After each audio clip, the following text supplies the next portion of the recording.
Bienvenue dans cette deuxième vidéo de mon résumé du livre How to Pass Exam. Dans la première vidéo, je vous avais donné quelques conseils pour vous préparer à l'examen, comment gérer votre temps, quelques conseils de lecture rapide, comment prendre des notes en utilisant les mind maps et enfin quatrièmement, comment gérer son stress. Dans cette vidéo, je vais vous montrer les techniques de mémorisation qui sont exposées dans ce livre. Alors il y a deux techniques de mémorisation que Dominic O'Brien nous explique dans ce livre. La première, c'est la méthode des liens et la deuxième, c'est la méthode du parcours. On va tout de suite commencer par la méthode des liens et je vais vous montrer comment l'utiliser. Imaginons que vous avez ces 10 informations que vous voulez mémoriser. Pour les mémoriser avec la méthode des liens, vous allez tout simplement lier la première information, donc le premier objet, au deuxième par un lien. Le lien sera généralement une histoire très bizarre. Plus c'est bizarre, plus vous allez vous en rappeler. Pour lier diamant et cerveau, imaginez que vous utilisez un gros diamant pointu pour disséquer un cerveau. C'est une image très bizarre, mais aussi très mémorable. Pour lier cerveau à brosse à cheveux, vous allez imaginer que quand vous commencez à ouvrir le cerveau, vous découvrez une brosse à cheveux multicolore enfouie profondément dans le cerveau. Encore une fois, c'est très bizarre, mais plus c'est bizarre, plus ça sera mémorable.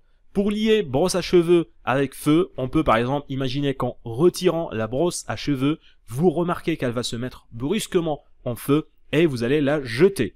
Pour lier feu à cheval, vous allez imaginer qu'en jetant la brosse qui est en feu, elle va tomber sur la tête d'un cheval, etc., etc. Donc tout ce qu'on fait, c'est lier ces objets par des animations et ça, c'est la méthode des liens. Comment est-ce qu'on va faire en pratique? Alors en pratique, on va imaginer que ça, c'est votre cours. Ce que vous allez faire, si vous n'êtes pas vraiment habitué à cette technique, c'est premièrement, vous pouvez l'utiliser pour mémoriser les titres de votre cours. Si vous avez un cours qui fait par exemple 20 ou 15 titres, vous pouvez mémoriser chacun des titres en les transformant en images tout d'abord et puis après en liant chaque titre au suivant par la méthode des liens. Ça vous permet d'avoir une idée globale de chaque cours et de mémoriser tous les titres. Deuxièmement, vous pouvez l'utiliser pour mémoriser une liste de données qui se trouve dans votre cours. C'est d'ailleurs le principe même de la méthode des liens. Et troisièmement, vous pouvez l'utiliser pour mémoriser une définition. Si vous arrivez à convertir les mots-clés, chaque mot-clé de la définition en image, vous pouvez facilement faire ça. D'ailleurs, je vous montre comment faire ça dans un des articles du blog. Vous trouverez le lien en bas dans la description. En pratique, juste pour vous donner un exemple, si on veut mémoriser les 4 conseils que je vous avais donnés dans la vidéo précédente en utilisant la méthode des liens, on va faire premièrement une conversion des informations en images. Pour gestion du temps, on peut imaginer une montre. Il faut pas vraiment se casser la tête pour trouver des images. Gestion du temps, on peut facilement mémoriser ça avec une image d'une montre. Lecture rapide, on va utiliser un livre. Prise de notes, on va utiliser un bloc-notes. Et gestion du stress, on va utiliser une personne qui fait de la méditation. Ce qu'on va faire maintenant, donc je reviens, ce qu'on va faire maintenant, c'est tout simplement lier les 4 images par une animation très bizarre. Par exemple, vous allez vous imaginer en train de marcher, vous regardez votre montre, vous allez marcher sur un énorme livre, vous ouvrez le livre, vous trouvez qu'il y a un bloc-notes dedans, et vous voulez voir ce qu'il y a dans le bloc-notes, et puis après il y a une personne qui faisait de la méditation qui va venir et qui va vous dire c'est mon livre et c'est mon bloc-notes.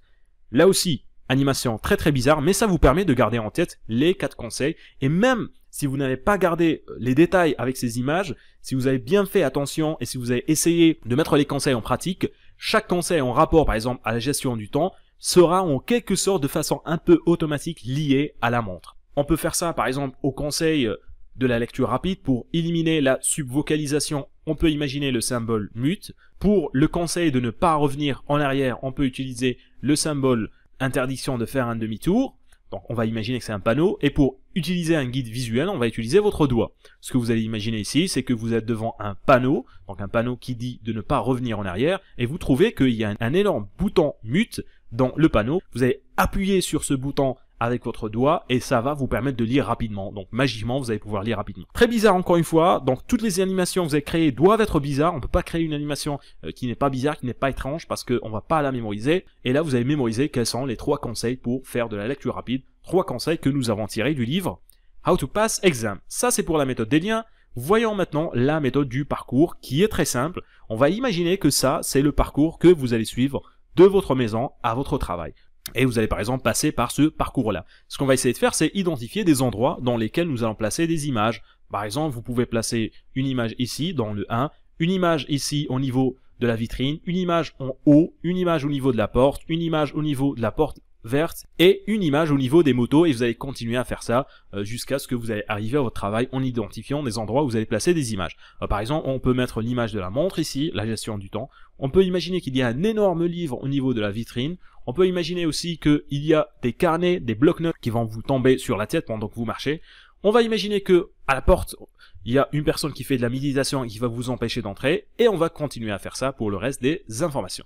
Le problème avec la méthode du parcours, il y a un gros problème avec cette méthode, c'est que si votre examen est très proche, vous n'allez pas vraiment pouvoir l'utiliser parce qu'il faut préparer le parcours avant de l'utiliser. Donc le parcours, il doit tout d'abord être prêt. Vous ne pouvez pas juste, comme ça, utiliser un parcours qui n'est pas prêt, qui n'est pas mémorisé. Il y a tout de même une solution que vous pouvez tester si l'examen est très proche.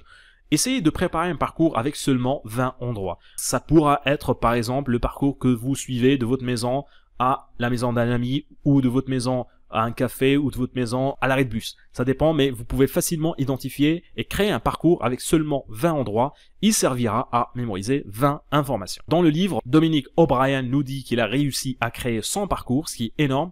Dans chacun de ces parcours, il a réussi à identifier 52 endroits, ce qui fait qu'en théorie, il peut mémoriser 5200 informations. Alors je vous recommande pas nécessairement de faire ça. Ça fait maintenant plus de 10 ans que j'utilise ces techniques de mémorisation. Je n'ai jamais utilisé, je n'ai jamais créé 100 parcours. Je suis même pas arrivé à créer une vingtaine. Vous n'êtes pas obligé d'aller aussi loin. Il y a d'autres méthodes et d'autres techniques de mémorisation que je vais vous expliquer dans la prochaine vidéo. Mais cela vous montre la puissance de ces techniques et combien d'informations on peut arriver à mémoriser si on s'entraîne un peu.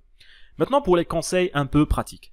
Vous allez faire les mind maps. Les mind maps sont beaucoup plus faciles à mettre en place que la méthode des liens et la méthode du parcours, surtout si vous n'êtes pas encore habitué à ces techniques. Les mind maps seront faciles à mettre en place et surtout faciles à mémoriser.